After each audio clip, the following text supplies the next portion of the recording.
ជំរាបសួរនិងសូមគោរពដល់ពុកម៉ែបងប្អូនទាំងអស់គ្នាដែលចូលមកកាន់ Channel របស់ Admin ដើម្បីទស្សនាវីដេអូតម្រុយឆ្នោតយួន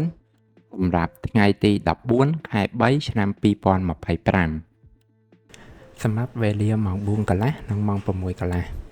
ដូច្នេះកុំបង្អង់យូរសូមពុកម៉ែបងប្អូនកលេចមកមើលតម្រុយ2លេខតម្រុយ2លេខ Admin គឺមានលេខ34 39 51 59សម្រាប់ប៉ោះ ABCD បន្តមកគឺខ្ទង់អូសខ្ទង់អូស Admin គឺអូសនៅខ្ទង់30និងខ្ទង់50សម្រាប់ប៉ោះ ABCD ដូចគ្នាបន្តមកគឺលេខពិសេសAdmin គឺមានលេខ178គុណ264គុណនិង399គុណដែលលេខទាំងអស់នេះសុទ្ធសឹងតែជាលេខដែលមានសង្ឃឹមថានឹងចេញខ្ពស់សម្រាប់ថ្ងៃនេះអរគុណពុកម៉ែបងប្អូនទាំងអស់គ្នាដែលបានទស្សនាវីដេអូនេះពីដើមរហូតដល់ចប់ក៏ជូនពរពុកម៉ែបងប្អូនទាំងអស់គ្នាធ្វើការសងសំណាននៅថ្ងៃថ្មីទទួលបាននូវការហេងឆ្នះចំទាំងអស់គ្នា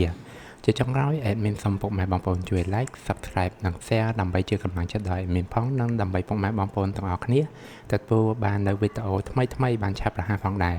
ដូច្នេះ Admin សូមជម្រាបលានិងជួបគ្នានៅវីដេអូក្រោយ